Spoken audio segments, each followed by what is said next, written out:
बच्चों, प्राथमिक चिकित्सा के मुख्य सिद्धांत के भाग 1 में हमने पढ़ा था कि प्राथमिक चिकित्सा क्या है, उसका लक्ष्य एवं उद्देश्य क्या है तथा प्राथमिक चिकित्सा के क्षेत्र कौन कौन से हैं।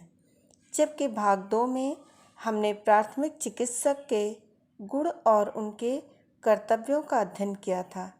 आज हम प्राथमिक चिकित्सा के कुछ सिद्धांत और नियमों का अध्ययन करेंगे।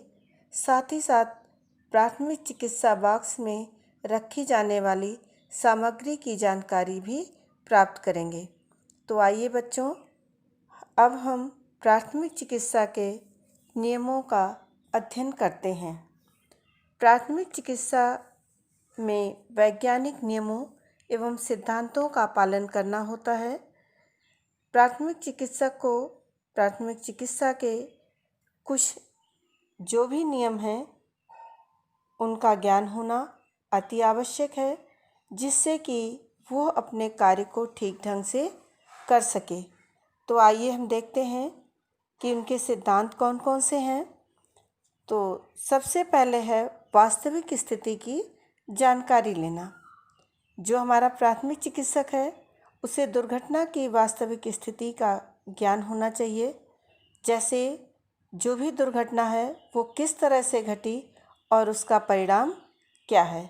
इसके लिए हमें क्या जानना होगा कि शरीर के किस अंग में चोट या घाव है, किस अंग की अस्थि टूटी हुई है, कौन कौन से अंग पर दुर्घटना का प्रभाव पड़ा है और शरीर के किसी अंग से रक्त प्रवाह तो नहीं हो रहा है, व्यक्ति की सांस ठीक प्रकार से चल रही है कि नहीं चल रही है। इन सब की जानकारी करके ही प्राथमिक चिकित्सा को आरंभ किया जा सकता है। फिर बच्चों, दूसरा सिद्धांत है संबंधित चिकित्सक से संपर्क करना। दुर्घटना की गंभीरता को देख करके उससे संबंधित योग्य चिकित्सक से तुरंत संपर्क करना चाहिए। इसके लिए हम 2 काम कर सकते हैं, एक तो फ़ोन के माध्यम से और दूसरा किसी विश्वास पात्र व्यक्ति को भेज करके। फिर बच्चों आता है रक्तस्राव को रोकना। शरीर के किसी भी भाग से यदि रक्तस्राव हो रहा है तो उसे रोकने का प्रयास करना चाहिए। इसके लिए हम बर्फ़ का प्रयोग भी कर सकते हैं अथवा पट्टी बांध करके भी रक्त को हम रोक सकते हैं। फिर आता है कृत्रिम श्वसन देना। कृत्रिम श्वास उस समय देना आवश्यक हो जाता है जबकि घायल व्यक्ति ठीक तरह से सांस न ले पा रहा हो। शरीर को गर्म रखना। चोट लगने या शरीर से अधिक मात्रा में रक्तस्राव होने पर घायल व्यक्ति के शरीर को गर्म रखना चाहिए। इसके लिए व्यक्ति को गर्म दूध, चाय या कॉफ़ी पीने के लिए देना चाहिए। औषधि लगाना ये अति उत्तम होता है कि घायल अंग पर कीटाणुनाशक लगा करके तुरंत पट्टी बांध दी जाए। फिर आता है होश में लाने का उपाय करना। यदि व्यक्ति बेहोश है तो उसे होश में लाने का प्रयास करना चाहिए। इसके लिए बच्चों क्या करते हैं कि व्यक्ति के मुंह पर पानी के छींटे डालते हैं और उसे खुले स्थान पर लिटा देते हैं। फिर है चोट वाले अंग को आराम की स्थिति में रखना। घायल व्यक्ति के जिस अंग पर चोट लगी हो उसे सहारा दे करके आराम की स्थिति में रखना चाहिए, क्योंकि जब अंग हिलता है तो उससे दर्द बढ़ जाता है और रोग की स्थिति भी गंभीर हो जाती है। भीड़ को एकत्रित ना होने दें। घायल व्यक्ति के आसपास भीड़ भाड़ नहीं होने देना चाहिए या अधिक लोगों को एकत्र होने से रोकना चाहिए। फिर है बच्चों एम्बुलेंस लाने का प्रबंध करना। अगर दुर्घटना गंभीर है और घायल की स्थिति दयनीय हो रही है तो उसे तुरंत अस्पताल ले जाने के लिए एम्बुलेंस की व्यवस्था करनी चाहिए, जिससे कि चिकित्सा सुविधा अनुसार प्राप्त हो सके। आइए बच्चों, अब हम प्राथमिक चिकित्सा बॉक्स के बारे में देखते हैं कि क्या होता है और इसमें क्या रखना चाहिए।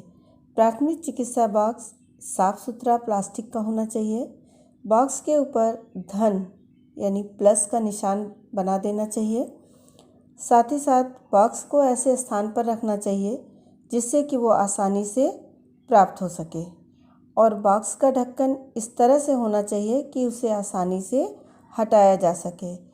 साथ ही साथ उसकी सतह पर इतनी जगह होनी चाहिए कि सारा सामान आसानी से लगाया जा सके और निकाला जा सके। तो आइए हम देखते हैं बच्चों कि प्राथमिक चिकित्सा बॉक्स में हमें क्या क्या रखना चाहिए। तो सबसे पहले टिश्यू पेपर 1 पैकेट, कॉटन छोटा पैकेट, सफ़ेद गाज छोटा पैकेट, 5 सेंटीमीटर चौड़ी पट्टियाँ 3, 7.5 सेंटीमीटर चौड़ी पट्टियाँ 2, 7.5 सेंटीमीटर क्रेप पट्टियाँ 1,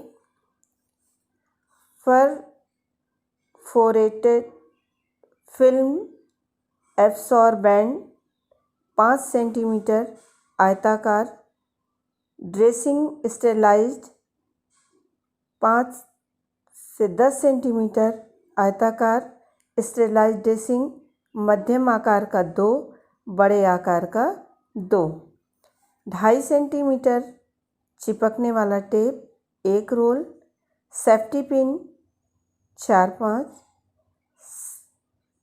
कैंची छोटी। इसके साथ साथ हमें और क्या रखना चाहिए? नोटबुक, पेंसिल और इन सब के अतिरिक्त कुछ औषधियाँ भी हमें रखनी चाहिए। जैसे उल्टी दस्त के लिए अमृतधारा, उल्टी दस्त के लिए हम पुदीन हरा भी रख सकते हैं। अफरा या बदहजमी के लिए हम पशनोल रखते हैं।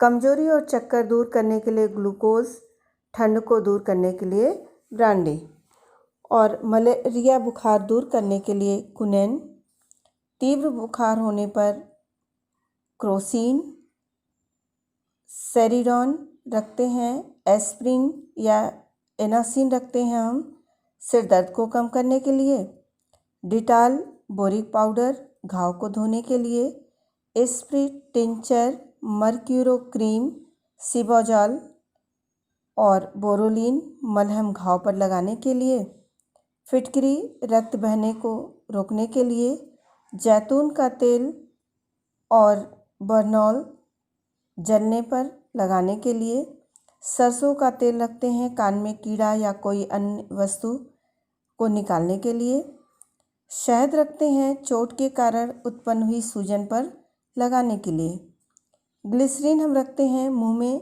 छालों पर लगाने के लिए, और पोटेशियम परमैंगनेट जो है गरारे या सांप के काटने पर लगाने के लिए, कोरोमीन जी घबराने पर, विक्स को हम रखते हैं सिर दर्द, सर्दी, जुकाम आदि के लिए, नौसादर चूना मिलाकर स्मेलिंग साल्ट बनाकर सुंघाने के लिए, और आयोडेक्स हम रखते हैं कि हड्डियों के दर्द के लिए या चोट लगने पर, सूजन आने पर उसे ठीक करने के लिए।